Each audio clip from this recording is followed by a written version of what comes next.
Вітаю, це програма «У полі зору» на Чорноморській телерадіокомпанії. Ми говоримо про життя України в умовах війни, зокрема, що відбувається на тих територіях, що наближені до бойових дій, перебувають під тимчасовою окупацією, про те, що ми разом будемо робити після нашої перемоги. Мій перший співрозмовник Аарон Епштейн, президент глобальної групи хірургічної медичної підтримки, його перекладач Павло Кавецький. Добрий день, добрий ранок. Добрий день. Аароне, що ви відчули, коли дізналися про цю велику війну 24 лютого? So, Aaron, what was your initial thought when you eventually heard about that the war actually started? So our group is made up of prior special operations and intelligence personnel who are also medical professionals. And I would say that we all kind of saw this coming, so we weren't too surprised and we were ready to act when it did start. Каже, почнемо з того, що наша група складається з великої кількості персоналу, всі з яких є або ветеранами військ спецпризначення США, Не або, випадкові, да. так, або ветеранами служби розвідки. Тому, каже, на жаль, для нас початок цієї війни це було щось очевидне, що наближалося. Нас, каже, це збентежило, коли це відбулося, проте, каже, наша група була повністю готова до того, щоб діяти.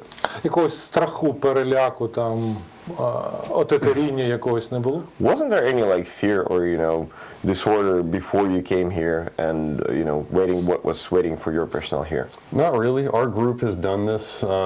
We intervene in conflict zones since 2015, whether it's Iraq, Syria, South America, Africa. So again, our teams are built in and ready, mentally prepared for this. Каже, насправді ні, тому що з 2015 року їх група займається цією діяльністю. Вони були і в Іраку, і в інших гарячих точках в зонах конфліктів. Тому група як технічно, як і морально повністю готова до того, щоб починати і діяти в зонах, які є максимально страшними на даний час в світі. Реакція українців вразила чи нормально, окей? What was the reaction of Ukrainians when actually you arrived and you started doing what you do here? I think that they were appreciative that the outside world and the rest of the world was coming to help, but I also think, given the clear right and wrong in this fight, I think it's natural that everyone almost expected the world to just be here to assist. And so I think the Ukrainians that we interacted with seemed appreciative, but I think everybody is on the same team, and so we knew this was a team effort from the very beginning. Каже, дуже цікавий досвід, оскільки, звичайно, українці були дуже вдячні за цю допомогу, вони розуміли, хто приїжджає чому, але, каже, чим ця зона конфлікту відрізняється взагалі від будь-яких інших воєн, в яких вони брали участь, в тому, що дуже чітко зрозуміло, де ворог, а де друг. А це дуже рідко відбувається в сучасних війнах. І тому, каже, коли ми приїхали, українці, особливо ті, з якими ми на початку взаємодіяли, розуміли, що приїхали друзі. Вони очікували, що нормальна, цивілізована частина світу прийме участь на правильній стороні в цій битві. В чому, яка практична ваша діяльність? Як її можна побачити, поміряти, помацати? What is the practical side of your activity here? So like, what do you do? How can you describe actually the activity? Yeah, so our teams really focus on building the capacities and the capabilities of the Ukrainian partners. So we train Ukrainian civilians and military folks in how to treat combat injuries, and that goes everything from frontline combat injuries all the way to advanced surgical techniques. Основна мета і задача діяльності групи тут – це медична хірургічна підтримка. І, відповідно, персонал Аарона займається тут тим, що готує як бійців наших українських, так і цивільних протоколом тактичної бойової медицини, до медичної медицини, але не обмежуючись цим, по всій ланці аж до серйозних хірургічних втручань, до серйозних консультацій відновленої хірургії і всіх процесів медичного супроводу постраждалих. Наскільки українці мають запит щодо цього? Чи наскільки люди тут, наскільки лікарі і не лікарі, наскільки вони готові формулювати потребу в цьому? Aaron, so how much Ukrainians were receptive to this? How much did you see occurring the request for this? How responsive they were in Чи не receiving є all це this сюрпризом? information? Може хтось каже, та ні, мені такого не треба. Maybe that was a surprise and somebody said, yeah, go to hell, we don't need it. No, I think there was initial skepticism, I think, because of groups coming in that may not have had higher qualities or higher standards, but I think once they saw the standards and the quality of what we're providing, it suddenly we suddenly started getting requests from literally every single part of the Ukrainian medical and military infrastructure. Каже пане Дмитро, це насправді дуже хороше запитання, оскільки таких груп є багато. І на початку діяльності, каже, можна було побачити реальний скептицизм в очах особливо професіоналів. Мова йде про військових і про лікарів. Українських. Звичайно. Тому що вони не знали стандарти, вони не знали той рівень, який привіз сюди Аарон. Але щойно від березня вони почали цю діяльність, щойно це почало давати свої плоди, люди побачили насправді, кого привозять і що відбувається, то тоді буквально, це дійсно факт, ми почали отримувати запити на цю допомогу, на ці консультації, на це провадження, фактично звідусіль. Як від медиків, так і від військових, від всіх, хто дійсно зрозумів цінність отих навичок, тих знань, які вони привозять сюди. Це, очевидно, не дешевий проєкт. Хто вас фінансує? Який обсяг людей тут задіяний? Які витрати ви несете? Як ви їх, наскільки це для вас складно ці гроші знайти?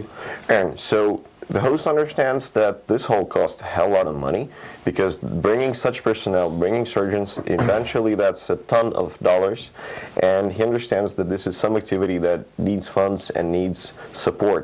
So how do you all guys manage that? How many people do you bring in? How do you seek for that support? How does that happen? Yeah, so I agree. This is a huge financial lift, and if you look at international aid organizations like the UN and groups on that scale, their budgets are in the hundreds of millions and billions of dollars, and they try and put out aid like this. Our group is funded by ourselves. We pay out of our own pockets to make this happen, but it's because we believe in what we're doing. Каже, якщо взяти до уваги групи, які схожі на нашу, але діють під егідою ООН чи інших великих міжнародних організацій, в них страшенно роздуті бюджети в сотні мільйонів доларів. Каже, основна відмінність нашої групи в тому, що оці 1500 членів, які є в ній, в неурядовій організації, вони це все роблять за власний кошт. Хтось інвестує свій час, хтось інвестує кошти для того, щоб купити квитки і привезти сюди персонал. Відповідно, каже, наша основна відмінність – це автономне існування і автономне фінансування, тому що ми в це віримо. And so also to continue on that, we do rely on donations and donors for our work. Obviously, we don't have the budget on the scale of the UN or the Red Cross, but we have enough supporters and people that believe in what we're doing here in Ukraine that we are able to fund our activities through donations. So. Тому, каже, основне джерело – це донати, це взноси, які вносять члени, це ті донори, які підтримують ці проекти, це небайдужі люди, які інвестують кошти. Українці є серед тих, хто фінансує вашу діяльність? Донори, благодійники? Are there any Ukrainian donors that might be involved into this? We're open to any donor that is willing to support our work. So, yeah, if Ukrainians want to support it, absolutely, we can accept that. The question was, is there any actual current as of right now, not that I'm aware of. I think it's all been from the U.S. so far. Ні, каже, наразі донорів з України, там з українського бізнесу їх немає. Є донори американські, які підтримують, але, каже, ми завжди відкриті до будь-яких пропозицій, до будь-яких можливостей, які можуть виникати. Моє питання тому, що я просто бачу, як цей рух благодійності в Україні бурхливо розвивається, що дуже небанально для нашої країни. У нас не було такої благодійності, ви, Павле, це добре знаєте. Тому мені здається, що якби українці почали фінансувати такі проекти, це був би крута синергія, крута взаємодія. So Dmitro thinks that the way that all the story about NGOs in Ukraine has actually grown, how the donations had grown in Ukraine, that might be a huge impact and a huge story if some of the Ukrainian foundations had put their eye on the projects like yours, started supporting it to make this thing happen. If you're okay, I can add one little comment on our experience that we had. Я від свого боку, Аарон не проти, я додам, що насправді в великих об'ємах цих українських донорів нема, але особливо потрібно відмітити всі локальні, не такі великі бізнеси, людей, які надають свою допомогу цій групі. Це фантастично. Люди своїм бусом їдуть, забирають персонал, привозять, не беруть за це кошти. Люди розміщують їх на проживання в своїх готелях, не беруть за це кошти. Люди розміщують їх, годують, піклуються. Це це величезна історія. Да? Тобто люди на будь-якому рівні проявляють свою участь. Я дуже сподіваюся, що ця розмова, цей телевізійний ефір буде сприяти тому, що у вас побільше грошей і побільше людей, які будуть вас підтримувати. Dmitry really hopes that this show, this episode would actually help you gather more money so that it makes the impact on how much donations NGOs get, particularly yours, to enlarge the activities that you have here in Ukraine. Yeah, of course, we would, greatly appreciate that, partly because, we don't devote budgets to, PR efforts like a lot of these giant bureaucratic organizations that spend, 40% of their budget on PR and marketing. So. Каже, пане Дмитро, дякуємо, оскільки ви прекрасно розумієте, що такі організації, як наша, в нас немає бюджету на піар. Тому можливості такі, як тут, вони унікальні. Працюємо безкоштовно. Ми працюємо безкоштовно. We're here for you. Thank you. Рівень медицини, реальний рівень медицини, наскільки він до світового рівня? У нього ж є можливість порівняти? So Aaron, you're one of the unique guys who can compare the level of medicine in the US, throughout the world, and in Ukraine. What's your approximation and estimation on how do you find the Ukrainian level of medicine? Yeah, I gotta say I was very impressed with the level of medical education and knowledge here in Ukraine. And again, this is compared to, I've been in several conflict zones all over the world. And not only is the level of education and knowledge here very impressive, the drive to learn more is far beyond anything I've ever seen in any other conflict zone in the world. I mean, you go anywhere else and people are kind of interested in learning. They may get bored in classes, but I mean here, partly because the Russian enemy is on your doorstep, the drive and determination to learn and build capabilities is something I've never seen matched anywhere else in the world. Теж дуже хороше запитання, оскільки Аарон особисто був вражений. Вражений в першу чергу рівнем знань і рівнем спраги до знань. Це те, чого він не бачив в жодному конфлікті, в жодній зоні до цього. Це те, чого він по світу не бачив. Каже, повірте мені, коли, каже, я читаю лекції в будь-якій частині світу, половина аудиторії, каже, позіхає. Поняло, да? Так, інша половина абсолютно байдуже записувала ці знання. Каже, тут, коли ми робимо лекцію для лікарів, коли ми викладаємо для цивільних, горять очі. Люди прагнуть цієї інформації. Люди тягнуться до того, щоб стати кращими. Каже, і йому здається, що мова навіть не в тому, що ворог стоїть в нас на порозі. Каже, це дещо, що він бачить постійно в Україні, те, що його дуже вражає. Тільки не ображайтесь, важливе питання. No offense, but really important. Okay. Небагато американців кажуть Russian enemy. Ви це говорите чому? Тому що ви не просто лікар. Aaron, so fair question. Питання зрозуміли? Absolutely. So fair question. A lot of American partners, they avoid the term Russian enemy. You use it freely. You use it really openly. So fair question. Is it just because you're not only the surgeon? Well, listen, I think there are a lot of people who try and dance around and play this political nice game of nonsense, and I think a lot of people can't accept reality, and I think partly because of my security background, I can see very clearly who's right, who's wrong, who's good, who's bad, who's a war criminal, who's not. It's very clear to people who I think have their eyes open in this world, and unfortunately few people either have their eyes open or are even willing to admit it.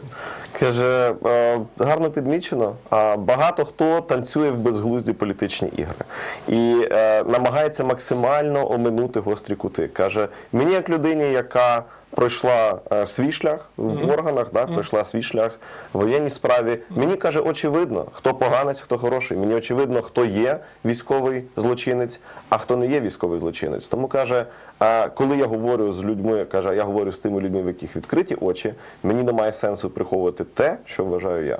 Каже, так, на жаль, є дуже багато людей, ще які очі ці не відкрили, але продовжуємо нести це, доносити.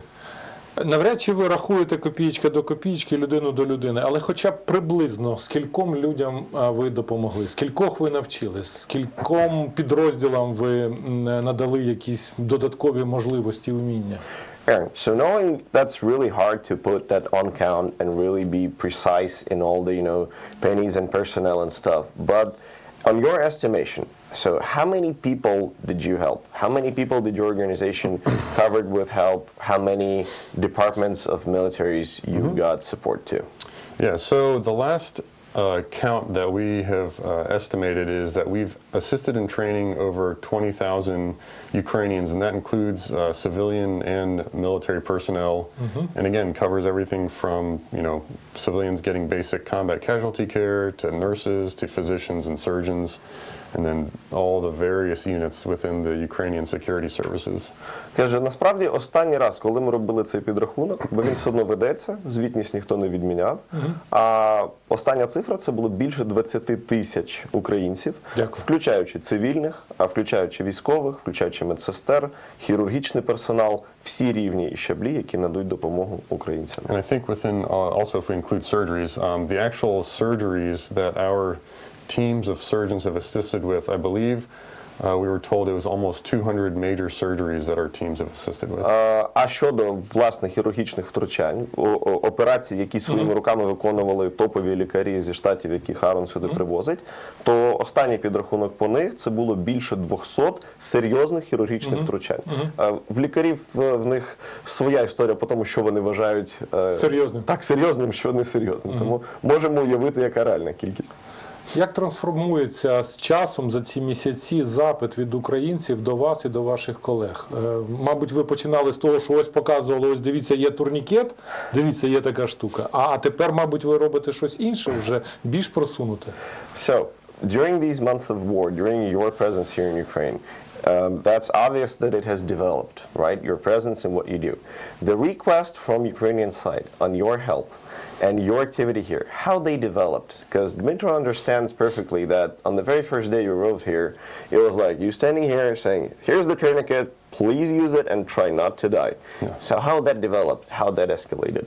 Yeah, I think, like you said, initially it was, here's a tourniquet, don't put it around your neck, put it on your arms and legs. And it did develop into more nuanced applications of, combat medicine, as well as surgical techniques, and I think as the war developed and we saw the types of weapons being used by the Russians, the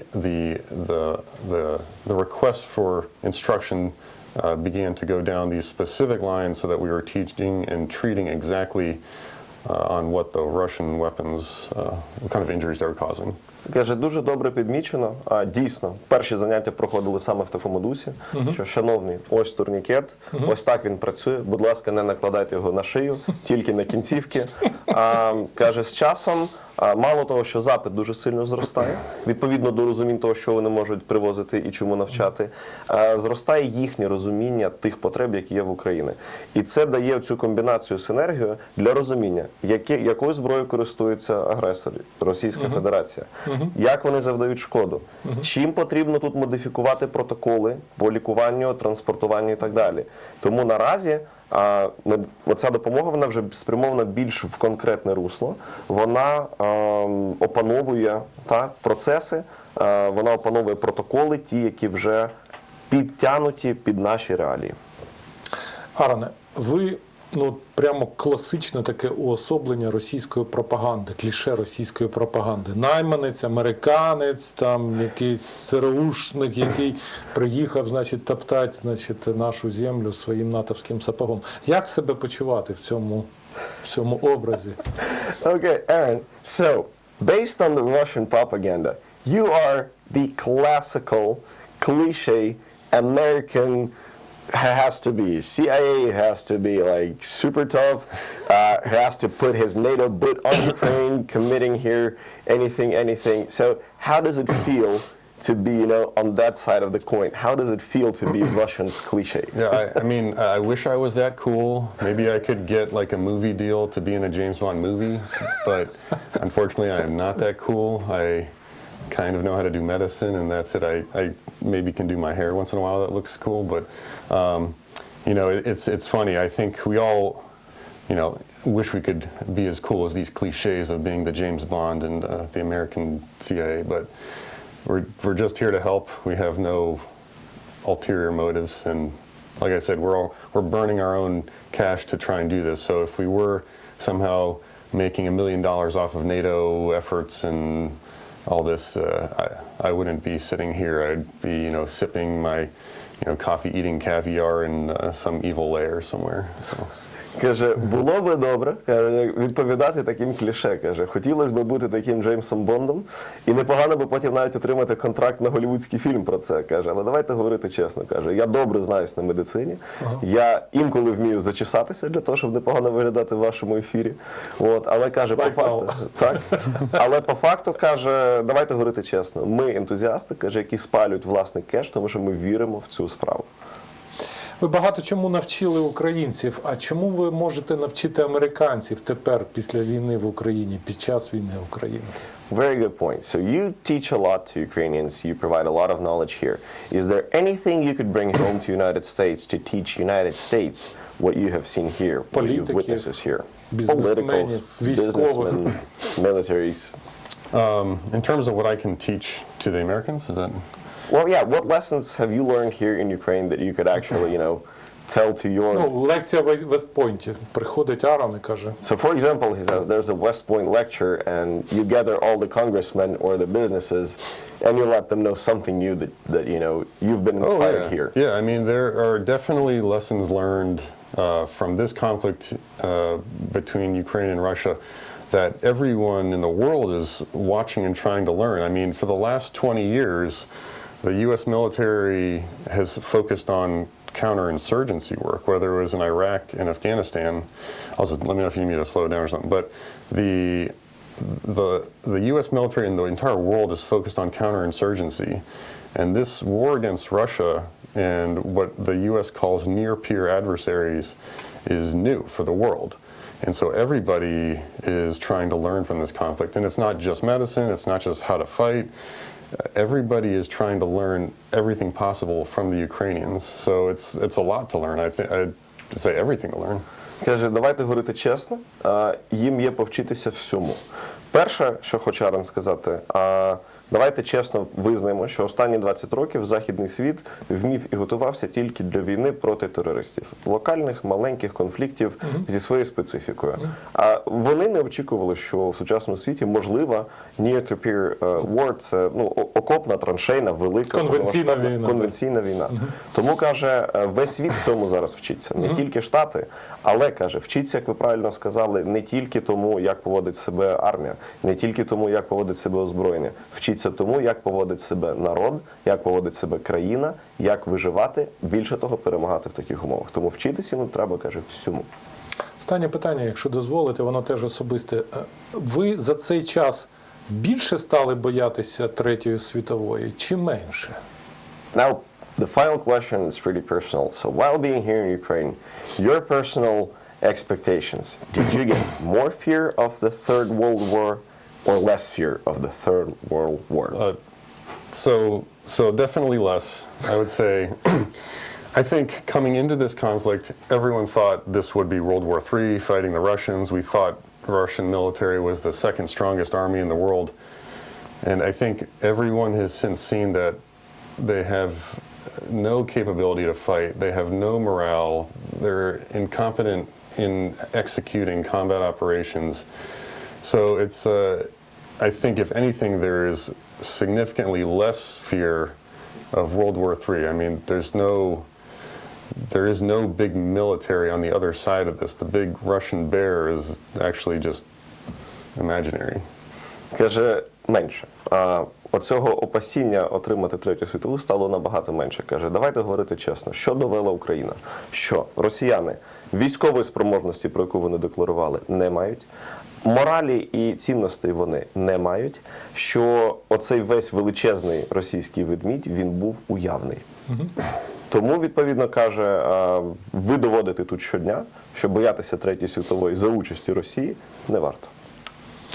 Дуже дякую вам, Аароне. Дякую вам, дякую вашим колегам, дякую за вашу роботу, дякую за ваш внесок, дякую за підтримку нашої країни, дякую за можливість співпраці, дякую за те, що до нас прийшли. Павле, теж дуже дякую за вашу співпрацю. Sir, and thank you very much for what you're doing. Thank you very much for what your teams are doing in Ukraine, for your impacts, and personally you for coming here today, having this conversation, visiting the Black Sea to each other. Well, I appreciate your time and you allowing me to be here. But I think if anything, I think you guys give hope to the folks in Crimea and in these occupied regions, and yeah, you guys will be the ones that will encourage people to carry on. Каже, дякуємо вам і хочемо наголосити, що знаючи принципи діяльності вашого телеканалу, ваших передач, Аарон особисто теж хоче відмітити, що ви є невід'ємною складовою не тільки реінтеграції, а взагалі побудови надії. Каже, бо без надії в тих людей, які живуть на окупованих територіях, їх життя було б набагато гіршим. Тому ви робите величезну справу. Дякуємо вам. Аарон Епштейн, президент глобальної групи хірургічної медичної підтримки, Павло Кавецький, його перекладач, був з нами. За кілька хвилин наступний гість.